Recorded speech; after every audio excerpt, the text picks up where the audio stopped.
Namaste, my name is Sandeep Desai. Welcome back to yet another episode on meditation. Today we are going to be joined by Lamaji Yashde Rabji, who has dedicated his entire life to propagate the cause of Buddhist meditation. And today I am going to ask him to introduce you to the simple meditation that they can undertake, and which is for everyone. Okay, so the best meditation to do is one that you can use anywhere, so you don't have to buy anything, you don't have to go anywhere special. So the best meditation is on the breath, just focusing your awareness on the breath, because we always have the breath. So all you need to do is just sit somewhere nice and quiet. You don't have to sit on the floor, you can sit on a chair. Put your back straight and drop your shoulders to relax, and put your hands in your lap wherever they're most comfortable for you. And when you do the meditation practice, just lightly close your eyes. And then if it's the first time you've ever meditated, then start by counting your breath. So as you breathe in, count 1, breathe out, count 2, 3 in, 4 out, and count like that all the way up to 10. And when you reach 10, come back and start counting at 1 again. This will help you to stay focused on the breath. But if your mind wanders off, and our mind always wanders off with thoughts or sounds or other distractions, just gently come back, start watching the breath and start counting again. So count from 1 to 10 and back, and 1 to 10, and keep doing that. And you'll notice the more that you do that, the more that your mind will stay focused, and at the end your whole mind will be calm and peaceful. Your body will be nice and relaxed. So it's such a simple practice to do, and it's a practice that you can do with younger children as well. So you could do it as a family, and you know, if you practice together as a family, there's no better gift, I think, that you can give your children than the gift of having a calm and peaceful mind. So give this a try. It's simple to do, but it is extremely effective. Yes, when we practice Ashtanga Yoga, we are asked to focus completely our awareness on our breath to bring about the heat in the body. Yeah. Once your body is heated up, the muscles can slip into one another more easily. Yeah. You'll have an easier time doing all the difficult poses. Yeah. And breath, they say that breath is life itself. Yeah, well, it is. I mean, if you can completely concentrate your mind on your breath, then I think you can ultimately be in absolute freedom from pain and anxiety or whatever issues that you are dealing with. Yeah, the breath is an excellent thing. We don't use it enough. We don't focus on it enough. Yeah. We take it for granted. And it's only when we're struggling to breathe that we ever think about it. And I'm told that the average man breathes with only the top half of his lungs, leaving the bottom part unused and full of stale and impure air. Yeah, nowadays we don't exhale enough. So even though we're not inhaling enough, we exhale even less, which then leaves all that stale air inside of you. Right. So not only is that physically not good for you, but also it makes you lethargic and tired, and it drains you.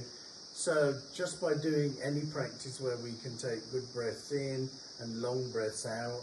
It's good for the immunity. It enhances your lung capacity. Yeah, it's good emotionally, psychologically and physically. And there is a Chinese proverb that the strong man is one with strong lungs and a weak man one with weak lungs. Yeah. So breath is that important. But can we introduce them to that 3 simple calming breaths? Yeah, of course. So when you sit down to do a meditation practice, then of course your mind is busy, whatever's happened during the day. So you can start off by doing 3 calming breaths. So you can breathe in slowly and deeply through your nose, and as you're breathing in, count to 5. So like 1, 2, 3, 4, 5, slowly like that. And then hold the breath for the count of 6, and then push the air out through the mouth, through pursed lips like this, for the count of 7. So 5, 6, 7. breathe in for the count of 5, hold for the count of 6, and breathe out for the count of 7. And if you start your meditation with 3 of these, it means you calm yourself down. But even during the day, if you're starting to get a little stressed or anxious or overwhelmed, you can just stop a moment and just do 3 calming breaths. It will bring in good oxygen, it will calm you down, and it will bring you back to your focus. Wonderful, Lamaji. One another question that is arising in my mind is that everyone is striving to be happy. Everyone is striving to achieve something that brings them peace of mind, and that gives them vibrancy. Yeah. But still, the masses are suffering from so much stress and tension that seems beyond their control. So where is this coming from? Because everyone at the end of the day wants to be happy and wants to feel more alive. Yeah. But and they also have got a lot of options which the people of yesteryear did not have an access to. Yeah. But yet the level of anxiety is ever going up. What do you attribute this to? A lot of it is to do with modern technology. A lot of it was too much use of the phone, of emails, of social media. You know, we were told when this technology came, it was going to make our lives easier. But as you can see, if you look in the workplace stress and anxiety is going up through the roof now. So it certainly hasn't helped. But I think because we've got so much to distract us now in our hand, we walk around with the world in our hand now. So whenever we have a bad thought, whenever we're starting to get a little upset, we'll distract ourselves. So I think that's one of the reasons that we're not facing up to the problem. We're just entertaining ourselves by looking at Netflix or YouTube. People are trying to take themselves away from this mundane life. Yeah. But in the process, actually, they are going from bad to worse. Yeah, they are. And also, you know, that people are looking for happiness, but they're looking outside. You will never find long-lasting happiness outside. You can only find fleeting moments of happiness outside. True, lasting happiness is inside of you. And that peace of mind that you were talking about is within us. It is not out there. And the more that we look out there and the more that we try to buy things and buy our way into happiness and that, the more that we'll become unhappy. By doing anything like Tai Chi or yoga or meditation, pranayama, all of these things Takes you within. Takes you inside, calms you down, gives you focus. That is what's going to make you happy in the end. That is what's going to make your mind stronger, so you're less likely to become stressed and anxious. So the journey is inward. It is not out there. The answers are not out there. Right. All of our problems, all of our overthinking and anxiety and emotions and that, all of that is happening in here, and all the answers for that are in here. Absolutely. So you're right that everything is easy for us now. I mean, you want something, look on YouTube and there'll be a 5 or 10 minute video telling you exactly how to do something. But it doesn't actually mean that you can do it. People are jumping around from one teacher to another, you know. Yeah. I don't know what are they looking for. We're distracted. Yeah. So, you know, we can focus for 10 or 12 seconds and then we get distracted and then another. So, you know, because everything is there, easy for us. So in the beginning you can do window shopping. Yeah. I mean, you can try out few options. Yeah, but that's once if you find something that resonates with you, then I think you will be better off sticking to just one method, one master, and just continue to walk on that path until you reach some level of understanding. Yeah. Once you find a connection, then hold on to that connection, because they're rare as well. You know, really good connections if you can find a master. But if you're just going to cherry pick and jump around all over the place. Yeah. And most of the people end up actually quitting without realizing its true benefits. Yeah, yeah. Because it takes time, no? I mean, there is a process involved. If we are dealing with some issues or some problems, they have not shot up overnight. Yeah, of course they're not. It's been building up over a period of time, so you can't really expect them to disappear overnight. You know, it's a process you'll have to put yourself through. It's a commitment, isn't it? Absolutely. And I think people aren't willing to take these commitments. You know, I know on YouTube, if your YouTube video is longer than 5 minutes, people don't watch it. Whatever you want to say it now, say it quick, Exactly. as I'm bored and I'll move away to something else. So it's sad, really, but if there's something you want to do, if there's some anxiety, some stress, some things you need to work on, or just become a better person, you have to have the commitment. And then you have to stick with it. And it's not going to be plain sailing the whole time. Sometimes it's going to be difficult. But, you know, if we need to achieve something, it has to be difficult. If it's easy, then what are you going to achieve? So I see a lot of people, you know, running after pleasure after pleasure. And the problem with desires is that barely one desire is fulfilled before another crops up in its place. You know, it's a race that you'll never win with Yes. desire. The desires keep coming and coming and coming and coming. You'll never reach the end. If that's your path of desire, you'll never get to the end of it. The end will be death. There's no other way of getting out of that path of desire.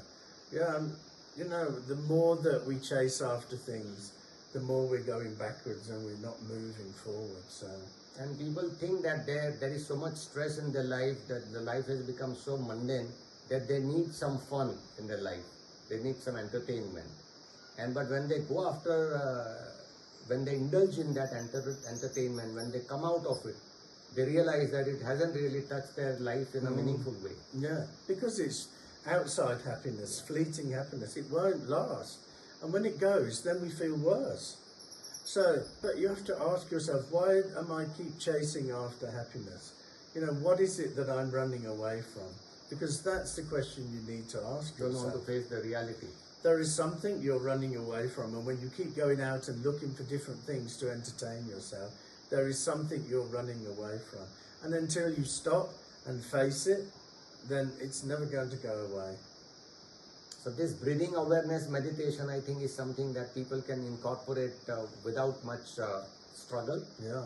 And it's for everyone. It can be done just anywhere, that you rightly pointed out. Yeah. You don't really have to be able to bind the lotus, or you don't have to you know, be too particular about any posture. Yeah. You can take up any posture that works for you, that's appropriate for you.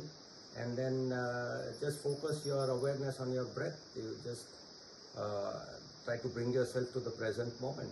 Actually, the problem is a lot of people are trying to make their next moment much more fulfilling Yeah. and interesting, Yeah. not realizing that your life actually exists in the present moment. It only exists. Life only exists now. And so if you're trying to make those other moments good, you're missing this moment. Absolutely. You're missing your life. True. Live each moment as it comes. But, you know, it seems impossible for us today. And it isn't impossible. You know, you put in the effort. It is easier to do if you keep putting in the effort, if you have a good teacher and, you know, you stay with that teacher and you go on a path with them. And it's a skill that can be carefully acquired. No? Yeah. It's Yeah, not it's a like skill. that it is only meant for certain type of people who are able to concentrate. No, it's for everybody. Yeah. You know, you just have to practice. It's a skill. We're not born with it. Correct. And you know, we can't stay 24/7 mindful because we have the wonderful ability of looking to the future and looking back to the past. So we need to keep consciously bringing ourselves into the present moment. Right. Because if we don't, then we're just living most of our life about what may or may not happen or what has happened, and we've missed in what is happening. Correct. And it's only here, what is happening, that we can actually do something about. True, absolutely. In case if you wish to gain a deeper insight about Buddhist meditation, I want to highly recommend, encourage you to find Lamaji on the social media. He has also written several books, and his podcasts are drawing huge response from around the globe. So it's not too difficult for you to find him. And please, you know, I think that meditation is one of the most important things in life. Yeah. Because it brings about clarity. Yes. Some people are, you know, they are trying to act very confidently, not having enough clarity. Yeah. And they are actually messing up things. Yeah. Yeah, it brings about wisdom, it brings about experience and that. So, and we need that. it's no good just blindly believing, because beliefs can be shaken. But if you do the meditation and you have the experience, then it's yours. It You becomes felt it. wisdom. Yes. So then nobody can take that away from you. So yeah, I mean, there's so many other things that you can build from meditation. Like if you know how to focus your mind, Tai Chi is going to be a lot easier for you. Absolutely. Because you know now how to focus. So it leads to other things. I want to share this. When I went to Japan for my karate training in way back in 1989, and my grandmaster, who held 10th degree black belt, the highest ranking karate master in Okinawa, and when I took his first class, he made me sit in zazen, sitting meditation for 45 minutes, and he set an alarm, and he wouldn't let me move for 45 minutes, and I was growing restless by the minute, and in fact after 5 or 10 minutes my feet went numb. I don't know where was I had a very difficult time, but I kept doing it, and but that gave me the foundation. Yeah. And I think I attribute whatever that I have, little that I have attained, it's because of that foundation that my grandmaster gave me. Yeah. So thank you for watching, and hopefully we would continue to we would continue to do such live interactions, and we may not now be able to do one for quite some time because this is our last day, but I think just within a few months we should be able to get together, and we will bring you some more insights about Buddhist meditation. Thank you so much. Thank you for watching. Namaste. Thank you, Lama. You're Thank you. welcome. Thank you. Okay. Now we have to cut ourselves.